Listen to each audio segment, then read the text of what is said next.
Guretzako ospakizun bat ere bada. Saiatu gara behintzat ospakizun ideia hori ere pixkat eramaten ere bai jaialdira. 10 urteotan ezagutu ditugu egundaka artista. Eta horren egin duguna da nolapait urte bakoitzeko programa hartu eta horietako pertsona bat aukeratu, berriz ere gonbidatu, berriz ere parte hartzera.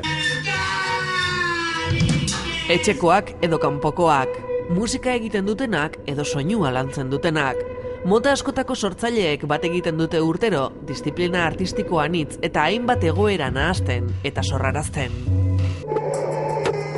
Guretzako festivala da lagun artean egoteko aukera polit bat, eta lagun eta soinu artean, edo soinu lagunen artean, eta orduan, hortan saiatuko gara.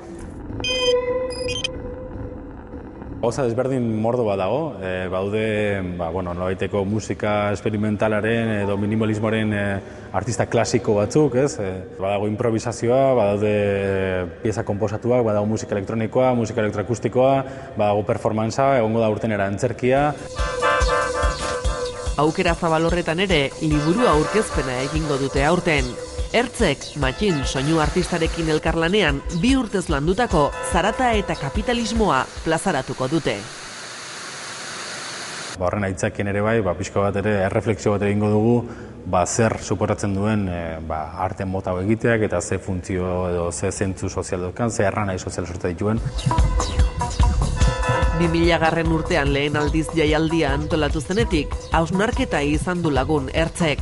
Nafarroako bera herrian, musikari askoren jaioterrian, du egoitza nagusia topaketak. Beti ikusi izan dugu nolabait badela hutsune nabarmen batzuk beste jaialdietan, batzuk soilik isialdira mugatzen direlako, eta ez dutelako erreflexiori tarte bat egiten. Beste momentu batzuetan da, musika hori entzuteko egoerari buruzko erreflexio bate bai, ez? Zein da egoera egokiena musika entzuteko. Diskoteka talda, egoera hoberena. Edo 4 kontzertu aldi berean jarri eta bata bestea kontaminatzen duten egoera alda hoberena, bai? Edo nahi egon nuke lekela txikitxo batean egon jende gutxiagokin eta modu intimo batean entzutea. Arteak eta orokorren kulturak galderak sortzean ikuste dute izugarri garrantzitsua dela.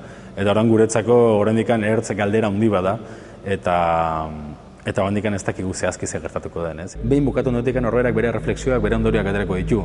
Eta behar bada ez dira bere espero zuten bezalakoak, behar ez dira gustokoak, behar ez dira. Baino, indiferentzia bentsat, gu bentsat saiatzen gara indiferentzia hori baztertzen eta inor ez da dela indiferente atera olako egoera batetik, ez? Zeo ardezala.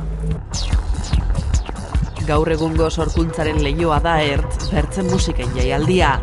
Entzumena eta beste zentzumen guztiak ere gozamenez bizitzeko lekua da. Irailaren 9an hasi eta hilaren 19an amaituko da, aurreko 9 edizioen laburpen modukoa izango den jaialdia.